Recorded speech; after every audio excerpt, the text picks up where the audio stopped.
Salut à toi et bienvenue sur Clipedia.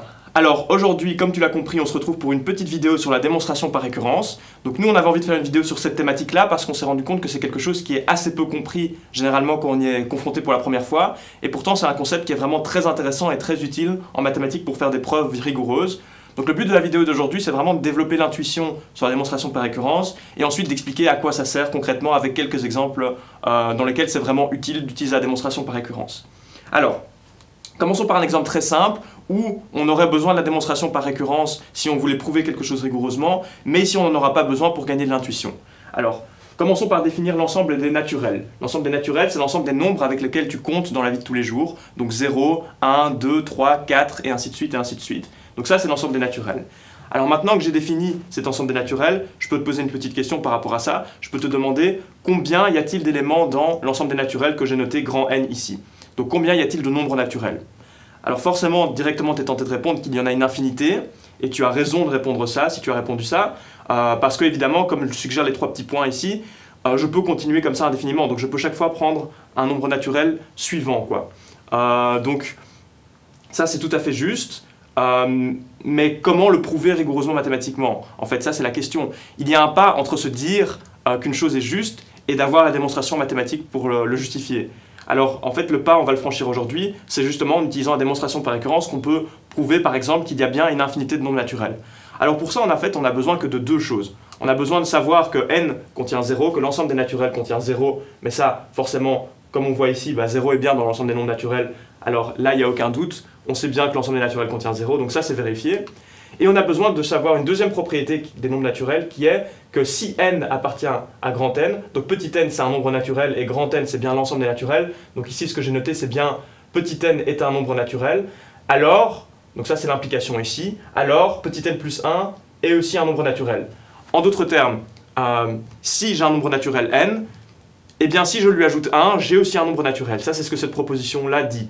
Et bien en fait, ici c'est vrai par construction de l'ensemble. On voit bien que 0 est un nombre naturel, donc 1 est un nombre naturel aussi. 1 plus 1, 2 est bien un nombre naturel aussi. 2 plus 1, 3. Et en fait, tous les trois petits points ici indiquent que chaque fois, on peut rajouter 1 pour obtenir un nouveau nombre naturel. Donc ces deux propositions-là, on sait qu'elles sont vraies. Et bien, à partir de ça, en fait, on peut prouver que ça implique que n contient une infinité d'éléments. Donc on a juste besoin de savoir deux choses sur l'ensemble des naturels, on a juste besoin de savoir ça. Et si on sait ces deux choses-là, eh bien c'est fini, on sait que n contient bien une infinité d'éléments.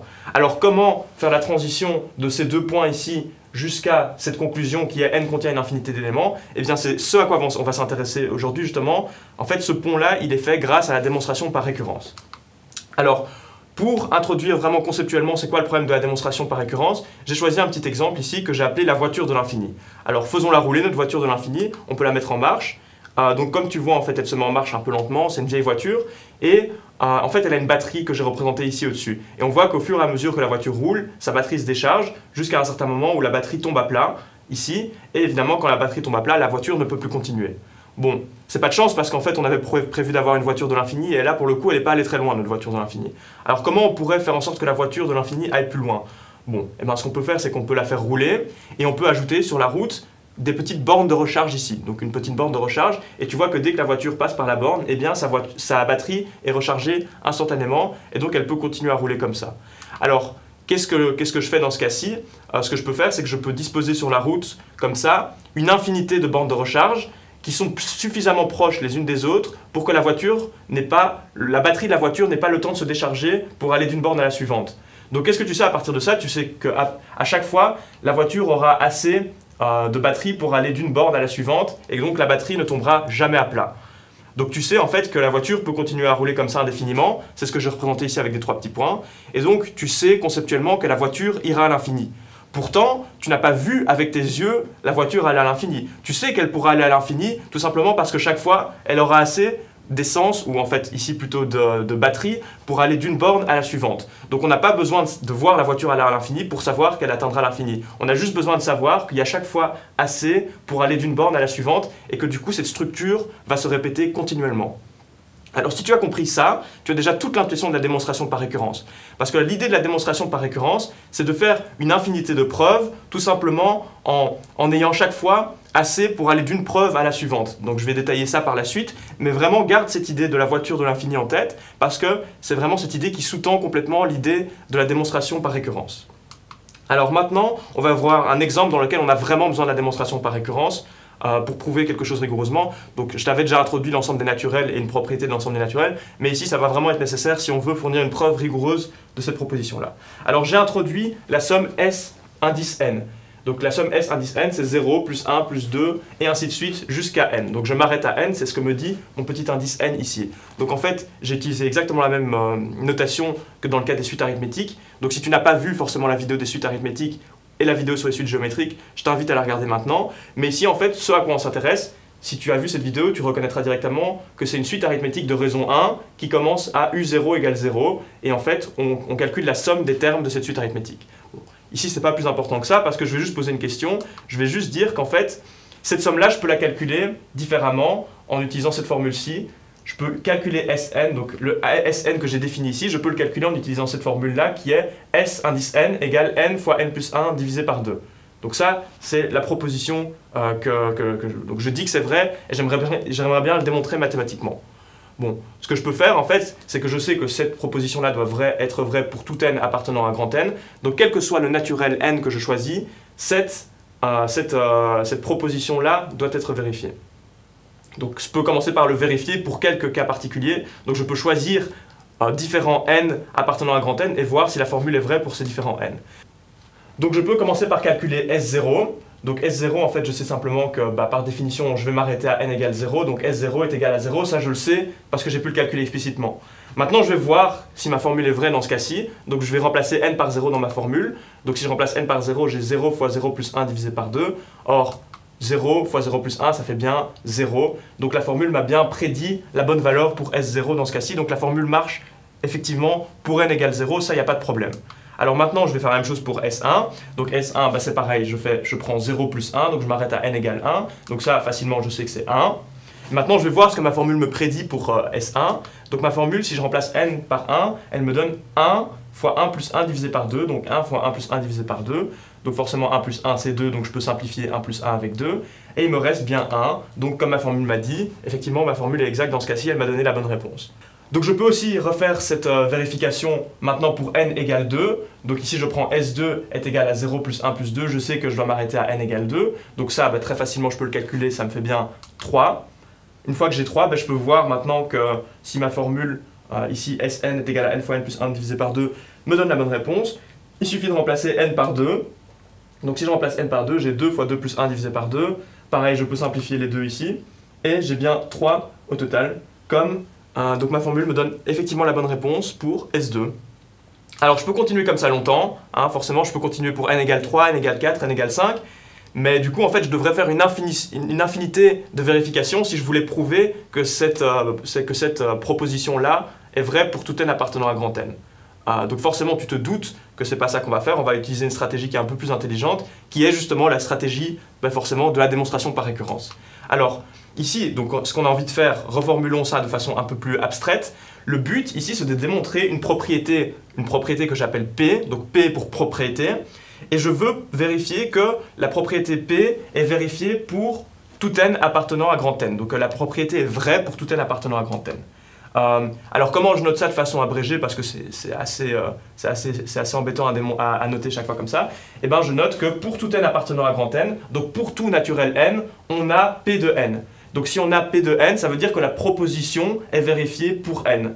Donc quel que soit le naturel n que je prends, je veux que P de n soit vérifié. Donc que la propriété soit vérifiée en n.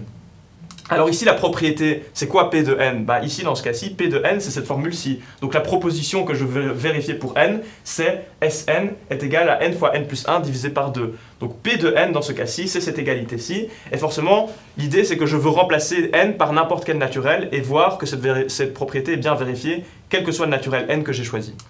Alors, comment mettre en place ça rigoureusement mathématiquement? Eh bien, on va se baser sur une analogie avec les dominos qui est généralement assez utilisée pour expliquer ce genre de concept. Alors, Regarde, ici donc j'ai aligné mes dominos, et qu'est-ce que je peux faire avec ces dominos? Bah forcément je suis directement tenté de pousser ce domino-là pour renverser tous les dominos, et forcément bah, si mon système de dominos est bien fait, tous les dominos vont se renverser, ils vont continuer à se renverser indéfiniment, donc en fait le fait d'avoir poussé le premier domino, ça va permettre de renverser une infinité de dominos, forcément si j'en ai mis une infinité.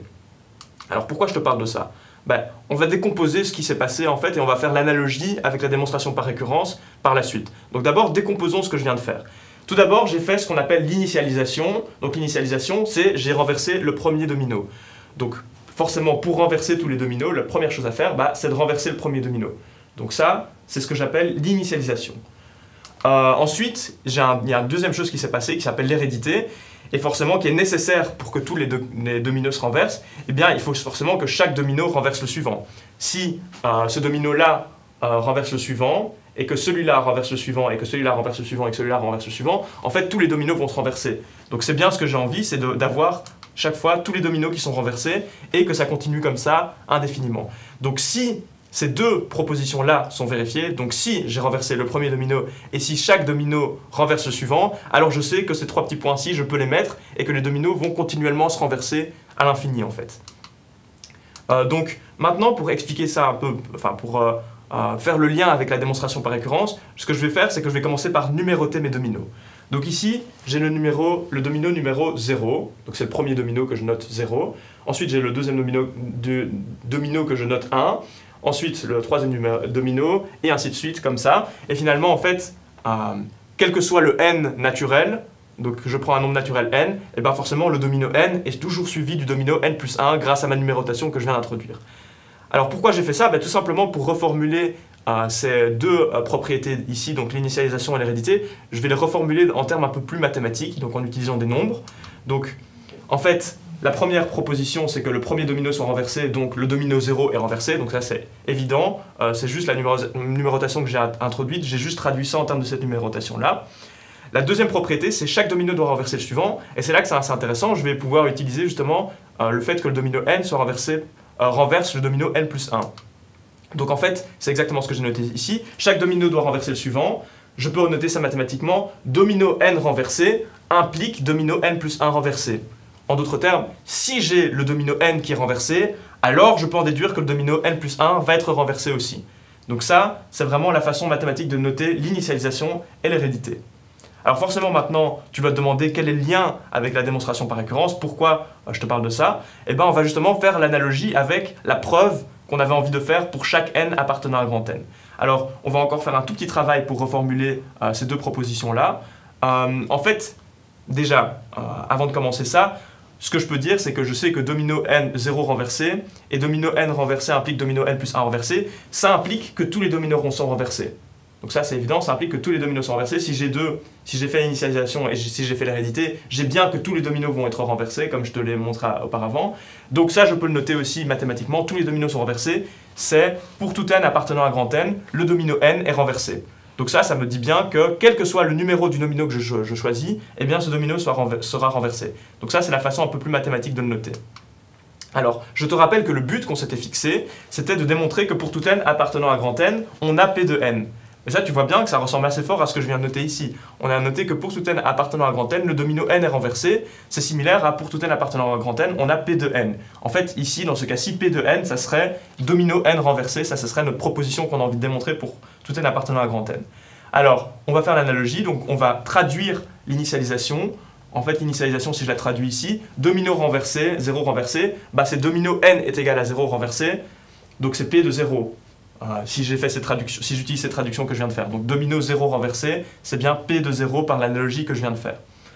Ensuite, domino n renversé implique domino n plus 1 renversé. Et bien en fait, ça c'est l'hérédité.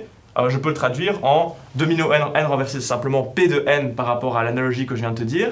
Et domino n plus 1 renversé, bah, c'est simplement P de n plus 1. Donc l'hérédité, ça se traduit par P de n implique P de n plus 1. En d'autres termes, si je suppose que P de n est vrai, donc si je suppose que j'ai P de n, alors j'ai aussi P de n plus 1. Donc P de n vrai implique P de n plus 1. Et alors, je vais traduire la dernière implication. Donc en fait, on a dit que ça, dans le cas des dominos, ça implique que tous les dominos sont renversés. donc pour tout n appartenant à un grand N, domino n renversé, eh bien je te rappelle que domino n renversé, c'était simplement P de n dans ce cas-ci. Donc ici, si je traduis ça en termes du P que je viens d'introduire, pour tout n appartenant à un grand N, on a P de n. Or, c'est exactement le but qu'on s'était fixé. On s'était fixé le but de démontrer que pour tout n appartenant à un grand N, on a P de n.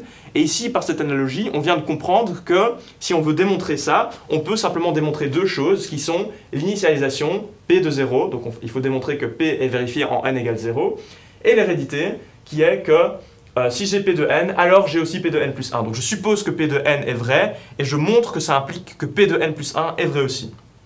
Donc en fait, là on vient vraiment d'introduire le principe de la démonstration par récurrence, et maintenant je peux le noter mathématiquement. La démonstration par récurrence, c'est simplement une stratégie, c'est une technique pour démontrer qu'une propriété P de n est vérifiée pour tout n appartenant à grand N. Donc comment on fait pour démontrer ça? Eh bien on fait simplement l'initialisation et l'hérédité comme pour les dominos. Donc l'initialisation c'est P de 0, donc je démontre que la propriété P est vérifiée en n égale 0. Et ensuite l'hérédité, je démontre que si la propriété P est vérifiée en n, donc quel que soit mon n, je garde la notation avec n, alors elle est aussi vérifiée pour n plus 1. Alors, donc là, en fait, maintenant tu peux te demander comment ces deux choses permettent d'affirmer que P de n est vérifié pour tout n appartenant à grand N, et on va voir comment ça marche. Donc en fait, nous, ce qu'on a envie de faire, c'est vérifier P de n pour tout n appartenant à grand N. Donc on a envie de vérifier P de 0, P de 1, P de 2, P de 3, et ainsi de suite, comme ça jusqu'à l'infini. Alors, l'initialisation, elle me permet de vérifier qu'on a P de 0. Donc P de 0, la propriété est bien vérifiée en n égale 0. Donc P de 0, on sait par l'initialisation, donc je l'ai mis en bleu ici pour te rappeler que l'initialisation permet d'affirmer que P de 0 est vérifié. Or maintenant, par l'hérédité, on sait que si P de n, donc si P est vérifié en n, alors P est vérifié en n plus 1. En d'autres termes, si je remplace n par 0 ici, j'ai P de 0 implique P de 0 plus 1. Donc P de 0 implique P de 1. Donc si j'ai P de 0, donc si la propriété est vérifiée en n égale 0, alors elle est vérifiée en n égale 1. Or je sais qu'elle est vérifiée en n égale 0 grâce à l'initialisation. Donc grâce à l'initialisation, je peux affirmer que, grâce à l'initialisation et à l'hérédité, je peux affirmer que P de 0 est vérifié et donc P de 1 est vérifié aussi. Or maintenant, je peux continuer à utiliser l'hérédité indéfiniment. Ce que je peux dire, c'est que si je remplace maintenant n par 1, donc n égale 1, alors implique P de 1 plus 1 qui est P de 2. Donc P de 1 implique P de 2. Or je sais que P de 1 est vérifié, donc je sais, par l'hérédité, que je peux continuer à bouger à droite ici, et je sais que P de 1 implique P de 2. Et je peux continuer à faire ça indéfiniment. Donc grâce à l'hérédité, ce que je peux faire, c'est que je peux toujours me déplacer par la droite et affirmer que chaque fois, en fait, les propositions, les propriétés vont être vérifiées comme ça indéfiniment. Donc en fait, grâce à ça, j'ai bien démontré, donc en utilisant uniquement l'initialisation et l'hérédité, j'ai démontré que je peux continuer comme ça indéfiniment à démontrer que la propriété est vraie. Donc c'est exactement le but qu'on s'était fixé. Et ici, si tu te rappelles le cas de la voiture de l'infini, on a vraiment un fonctionnement qui est analogue, qui est que à chaque fois, donc on commence à poser ici l'équivalent, ça serait l'équivalent d'une borne qu'on a posée, et l'hérédité, c'est simplement le fait que chaque fois, la voiture a assez de batterie pour aller d'une borne à la suivante, et ça permet à la voiture comme ça de continuer à progresser finalement pour atteindre l'infini. Donc tu n'as pas besoin de faire une infinité de preuves, comme tu n'as pas besoin de voir la voiture aller à l'infini pour savoir que la propriété va chaque fois être vérifiée, quel que soit le n que tu as fixé. Donc en fait c'est vraiment ça l'essence de la démonstration par récurrence. Si tu as compris ça, tu as vraiment compris tout le principe de la démonstration par récurrence. Alors maintenant, ce qu'on va faire, c'est qu'on va commencer à appliquer ce principe de la démonstration par récurrence et on va voir comment faire des preuves en utilisant ça. Donc, on va retourner à l'exemple que j'ai donné au début, qui est Sn est égal à 0 plus 1 plus 2 et ainsi de suite jusqu'à n. Donc, je veux démontrer que pour tout n appartenant à grand N, on a Sn est égal à n fois n plus 1 divisé par 2. Donc ça, je te rappelle que c'est P de n dans ce cas-ci. Donc P de n, c'est cette formule est vérifiée en n. Alors, je peux faire l'initialisation, donc je vais commencer par faire l'initialisation qui est P de 0. Donc je veux bien vérifier que cette formule est vraie en n égale 0. Donc je peux noter, en fait on l'a déjà fait mais je vais le refaire rapidement, la formule en n égale 0, c'est S0 égale 0. Donc ici, et la formule me dit que dans ce cas-ci je dois trouver 0 fois 0 plus 1 divisé par 2. Or 0 fois 0 plus 1 divisé par 2, eh ben, ça fait bien 0 parce que le 0 est absorbant. Et donc la formule est bien vérifiée en n égale 0, ça marche, il n'y a aucun problème. Donc l'initialisation est vérifiée. On a fait la moitié du travail, on a démontré l'initialisation. Maintenant, un peu plus compliqué, on va devoir démontrer l'hérédité.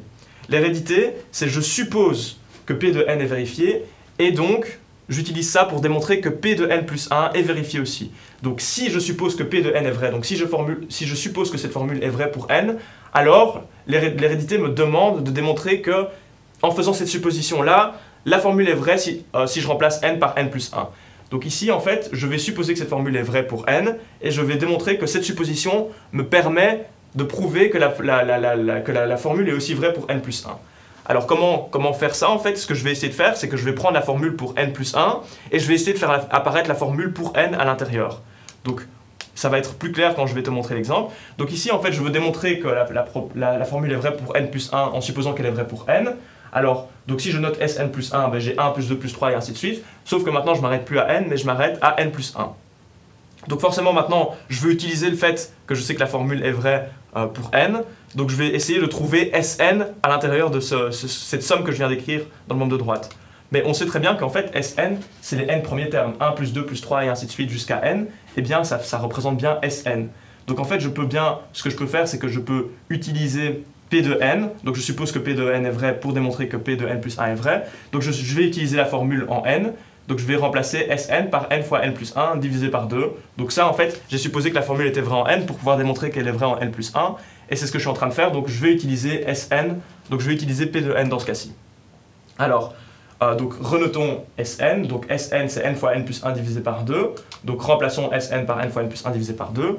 Donc maintenant que j'ai noté ça, bah, ce que je vois directement, c'est que j'ai des n plus 1 ici que je peux mettre en évidence. Donc si je mets n plus 1 en évidence, il me reste n plus 1 fois n demi plus 1. Donc forcément, je vais tout mettre sur le même dénominateur ici. Donc n demi plus 1, je peux noter ça n plus 2 dit demi. Donc j'ai tout mis sur le même dénominateur. Et que ce que je vois, en fait, je vois que j'ai bien obtenu la formule Sn plus 1 est égal à n plus 1 fois n plus 2 divisé par 2. Or ça, en fait, si je reformule ça, c'est P de n plus 1. Donc ici, ce que j'ai bien démontré en utilisant Sn, donc j'ai utilisé la formule pour Sn et j'ai démontré que si je suppose que la formule est vraie pour n, alors elle est aussi vraie pour n plus 1. Donc j'ai bien démontré que P de n implique P de n plus 1. J'ai supposé P de n pour démontrer P de n plus 1. C'est vraiment ça le mécanisme de la démonstration par récurrence. Donc là en fait, je te rappelle que je viens de démontrer du coup l'initialisation et l'hérédité. Et maintenant que les deux sont garantis, on a une démonstration rigoureuse mathématique qui permet d'affirmer que Sn est égal à n fois n plus 1 divisé par 2. Donc que P de n est vérifié pour tout n appartenant à grand n. Donc ça, c'est démontré, il n'y a plus de problème. Maintenant on a démontré grâce à la démonstration par récurrence ce qu'on avait envie de faire au début de la vidéo. Donc maintenant en fait, je vais te montrer un autre exemple dans le cas c'est utile d'utiliser la démonstration par récurrence, mais qui est complètement différent. Donc le but c'est de te montrer que la démonstration par récurrence, ça ne sert pas que à parler de suite ou de somme, ça sert aussi par exemple à parler de dérivés. Donc je peux faire des belles démonstrations de formules de dérivés grâce à la démonstration par récurrence.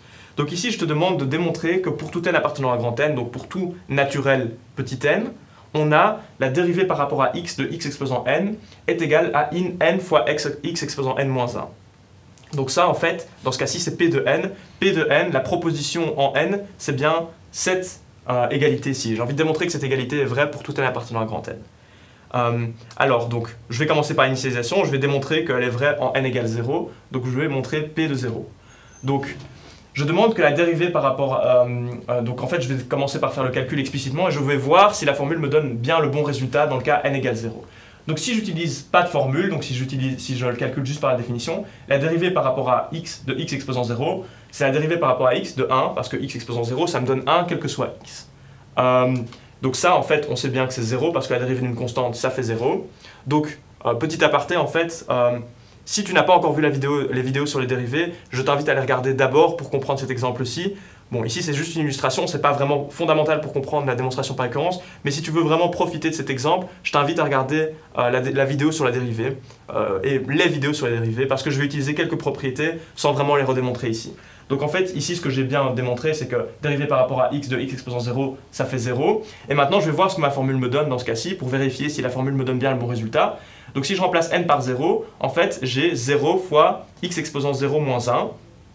Or, je sais que la multiplication par 0 est absorbante, quel que soit le x que je choisis ici. Donc, en fait, je sais bien que mon résultat va toujours être 0. Donc, en fait, ma formule m'a bien donné le bon résultat. Dans ce cas-ci, il n'y a pas de problème, c'est vérifié grâce au fait que 0 fois x exposant 0 moins 1, ça fait bien 0. Donc l'initialisation est faite. Maintenant, deuxième étape, donc on a bien vérifié l'initialisation. Maintenant, on va vérifier l'hérédité, qui est un peu plus difficile forcément. Donc là, l'hérédité, je te rappelle que c'est, supposons que la formule est vraie en n, alors ça implique que la formule est vraie aussi en n plus 1. Donc je vais faire ce calcul ici, maintenant je vais vérifier si la formule est vraie en n plus 1, et comme précédemment, ce que je vais faire, c'est que je vais essayer de faire apparaître n, la formule pour n, dans la formule pour n plus 1, pour pouvoir utiliser le fait que j'ai supposé que la formule est vraie pour n. Alors comment faire ça? En fait, maintenant ce que je vais utiliser, c'est la formule du produit, pour les dérivés. Donc il y a une vidéo sur Clipedia sur laquelle on parle de la formule du produit pour les dérivés. Donc je t'invite à la regarder si tu ne l'as pas encore regardée. Ici, je vais utiliser cette formule du produit sans la démontrer. Donc si tu veux vraiment comprendre cette formule, regarde la vidéo d'abord. Alors en fait, ce que je vais faire, c'est que je vais dire que la dérivée par rapport à x de x exposant n plus 1, je peux réécrire ça, dérivée par rapport à x de x exposant n fois x, pour faire apparaître mon n à partir de mon n plus 1. Donc là, je peux utiliser la formule du produit parce que j'ai le produit entre x exposant n et x. Donc si j'utilise la formule du produit, je peux réécrire cette dérivée comme ça. Donc c'est la dérivée par rapport à x de x exposant n fois x, plus la x exposant n fois la dérivée par rapport à x de x. Et là, en fait, ce que je peux faire, c'est que j'ai supposé que p de n est vrai et je veux démontrer que p de n plus 1 est vrai aussi. Alors qu'est-ce que je peux faire ici? Je peux simplement utiliser p de n, donc la dérivée par rapport à x de x exposant n est donnée par p de n, donc est donnée par cette formule-ci. Et ensuite, la dérivée par rapport à x de x, c'est simplement 1. Donc je vais réécrire ça, je vais remplacer x exposant, donc je vais remplacer ça par 1, et je vais remplacer ça par n fois x exposant n moins 1, parce que je suppose évidemment que p de n est vérifié. Donc faisons ça, remplaçons ça par n fois x exposant n moins 1, et remplaçons ça par 1, j'obtiens ceci. Ok, qu'est-ce que je peux faire avec ça maintenant? Simplement x exposant n moins 1 fois x, c'est bien x exposant n. Maintenant, forcément, j'ai un x exposant n ici et un x exposant n là. Je mets en évidence le x exposant n et je me retrouve avec n plus 1 fois x exposant n. Or, dérivée par rapport à x de x exposant n plus 1 est égal à n plus 1 fois x exposant n. C'est exactement la proposition p de n plus 1. Donc si je remplace n par n plus 1 dans cette formule-là, j'obtiens bien cette formule-ci. Donc je viens bien de démontrer qu'en supposant p de n, en supposant cette formule-ci, alors j'ai bien p de n plus 1. Donc en fait, j'ai bien démontré que p de n implique p de n plus 1, j'ai bien démontré l'hérédité, donc ça y est, c'est fini, j'ai l'initialisation, j'ai l'hérédité, donc je sais que pour tout n appartenant à grand n, cette formule-ci sera vérifiée, il n'y a plus aucun problème.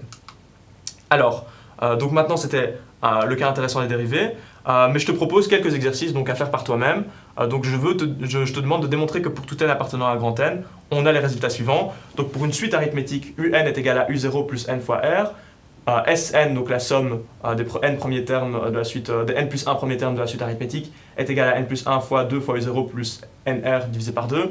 Et la même chose pour la suite géométrique, je te demande de démontrer la formule terme par terme et la formule de somme. Donc si tu n'as pas vu les vidéos sur les suites arithmétiques et les suites géométriques, je te conseille de les regarder d'abord, et ensuite peut-être comme exercice, d'essayer de faire ces démonstrations-là par récurrence. Donc c'est des résultats que je t'avais déjà annoncés dans ces deux vidéos, donc les vidéos sur les suites arithmétiques et la vidéo sur les suites géométriques.